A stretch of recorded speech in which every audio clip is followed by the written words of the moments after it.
क्या ट्रूडो की खालिस्तानी चाल पड़ सकती है कनाडा पर ही भारी? पर ट्रूडो परिवार की ये खालिस्तानी चाल कोई नई बात नहीं है। कहीं ऐसा ना हो कि ट्रूडो का कनाडा ही एक दिन खालिस्तान बनकर रह जाए। कनाडा में चुनाव अगले साल है और प्रधानमंत्री जस्टिन ट्रूडो ने भारत द्वारा आतंकवादी ऐलाने गए हरदीप सिंह निज्जर की हत्या में संभवतः भारत सरकार के एजेंटों के हाथ होने के अपने आरोपों को दोहराकर फिर से एक बड़ा बवाल खड़ा कर दिया है। भारत ने इन आरोपों को बेबुनियाद बताकर सिरे से खारिज किया है। पर ट्रूडो परिवार की ये खालिस्तानी चाल कोई नई बात नहीं है। 1980 के दशक में ट्रूडो के पिता और कनाडा के पूर्व प्रधानमंत्री पियरे ट्रूडो के शासनकाल में कई अलगाववादियों ने कनाडा में शरण ली, जिनमें खालिस्तानी आंदोलन के एक प्रमुख व्यक्ति तलविंदर सिंह परमार भी शामिल थे। उसके एक्स्ट्राडिशन के लिए भारत के अनुरोध के बावजूद ट्रूडो सरकार ने कोई कार्रवाई नहीं की थी। 23 जून 1985 को एयर इंडिया फ्लाइट 182 को खालिस्तानी अलगाववादियों द्वारा बम से उड़ा दिया गया था। कनिष्का बॉम्बिंग के नाम से जाने जाने वाली इस घटना में विमान में सवार सभी 329 लोगों की मौत हो गई थी। बबर खालसा के परमार, जिसे ट्रूडो प्रशासन द्वारा संरक्षित किया गया था, की पहचान हमले के पीछे के मास्टरमाइंड के रूप में की गई थी। इतनी बड़ी घटना के बावजूद पियरे ट्रूडो ने खालिस्तान के नाम पर आतंकवाद फैलाने वालों के ऊपर कोई ठोस कार्रवाई नहीं की थी। कनाडा में आज स्थिति ऐसी है जैसे वहाँ खालिस्तानियों का बोलबाला हो। कई खालिस्तानी कनाडा के संसद और राजनीति में अपनी पैठ बना चुके हैं और एक प्रकार से कनाडा सरकार को चलाने में अहम भूमिका निभा रहे हैं। ऐसे तत्व कनाडा जैसे कुछ देशों के शय पर भारत को बांटने के लिए हर संभव प्रयास कर रहे हैं। कई बार तो ऐसा लगता है कि जैसे कनाडा एक तरह से खालिस्तान बन गया हो।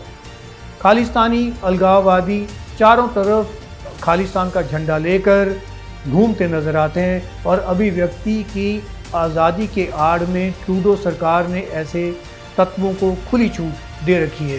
भारत ने कई बार कनाडा के अधिकारियों से चिंता जताई है कि कनाडा में भारत के झंडे को जलाने, पूर्व प्रधानमंत्री इंदिरा गांधी के हथियारों के पोस्टर चारों तरफ लगाने जैसी कई घटनाएं हो रही हैं। लेकिन इन सब के बावजूद भी ट्रूडो सरकार ने चुप्पी साधी हुई है। पिछले साल सितंबर में जस्टिन ट्रूडो ने कनाडाई संसद को बताया था कि ब्रिटिश कोलंबिया के सरे में एक गुरुद्वारे के बाहर हरदीप सिंह निज्जर की हत्या में संभवतः भारत सरकार के एजेंटों का हाथ था। ऐसे संवेदनशील मुद्दे पर ट्रूडो की सार्वजनिक घोषणा से कई लोग आश्चर्यचकित रह गए थे। आरोपों के नए दौर में कनाडाई विदेश मंत्री मेलानी जोली ने निज्जर हत्याकांड की जांच के बारे में कहा कि रॉयल कैनेडियन माउंटेड पुलिस ने ऐसी जानकारी इकट्ठा की जिससे पता चला है कि निज्जर की हत्या में भारत सरकार के एजेंटों का हाथ हो सकता है। एक अमेरिकी अखबार के रिपोर्ट के अनुसार ये आरोप दोहराने के बाद भारतीय राजनयिकों को निष्कासित करने का कनाडा सरकार का निर्णय RCMP के निष्कर्षों पर आधारित है। भारत के सामने तथ्य पेश करने और फिर तुरंत उस पर निष्कासन की कार्रवाई करने की जल्दबाजी का क्या कारण है? कूटनीति में संयोग दुर्लभ है, लेकिन हर बार कनाडा की ओर से आरोपों का समय और कनाडा के प्रधानमंत्री जस्टिन ट्रूडो की घरेलू राजनीतिक परेशानियों के बावजूद विवाद का बढ़ना ये संकेत देता है कि खालिस्तान अलगाववादी हरदीप सिंह निज्जर की हत्या के मुद्दे पर अभी भी कार्रवाई केवल ध्यान भटकाने वाली रणनीति के बजाय सावधानीपूर्वक सोच विचार कर की गई होगी। क्या ऐसा इसलिए किया गया होगा क्योंकि अमेरिका द्वारा गुरपतवंत सिंह पन्नू की हत्या की साजिश करने के आरोपों की जांच कर रही भारतीय जांच एजेंसी कनाडा की कार्रवाई के ठीक एक दिन बाद वाशिंगटन DC का दौरा कर रही थी। आज जबकि अमेरिका और इजराइल, ईरान, लेबनान, फिलिस्तीन आदि देशों के नेताओं और शीर्ष पर बैठे अधिकारियों को उन्हीं के देश में चुन चुन कर मार रहे हैं, भारत पर निज्जर जैसे अलगाववादियों की हत्या में शामिल होने का बिना ठोस सबूतों के आरोप लगाना पश्चिमी देशों की एक सोची समझी चाल हो सकती है। अमेरिका और भारत के संबंध ऊपर से तो अच्छे दिख रहे हैं, लेकिन कहीं ऐसा तो नहीं कि कई मामलों में अमेरिका भारत के बेबाक बातों से अंदर ही अंदर खपा हो।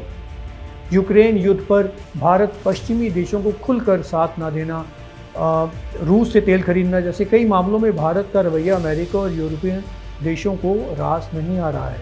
भारत और कनाडा के बीच तनाव बढ़ने पर कनाडा में विपक्षी दलों ने भी घोर चिंता जताई है।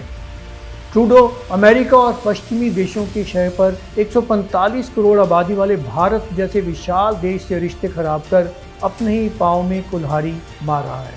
कनाडा की आबादी लगभग 4 करोड़ है। अपने देश में रह रहे अलगाववादियों को इस प्रकार खुलकर साथ देने से ये साफ है कि खालिस्तानियों का समर्थन करना अब ट्रूडो की मजबूरी बन गई है। यूँ कहो, ट्रूडो अपने बुने हुए जाल में फंसते जा रहे हैं। आज के भारत में खालिस्तान बनना तो संभव नहीं लगता। कहीं ऐसा ना हो कि ट्रूडो का कनाडा ही एक दिन खालिस्तान बनकर रह जाए। इस वीडियो को शेयर करें और डेली वर्ल्ड को सब्सक्राइब करें। धन्यवाद।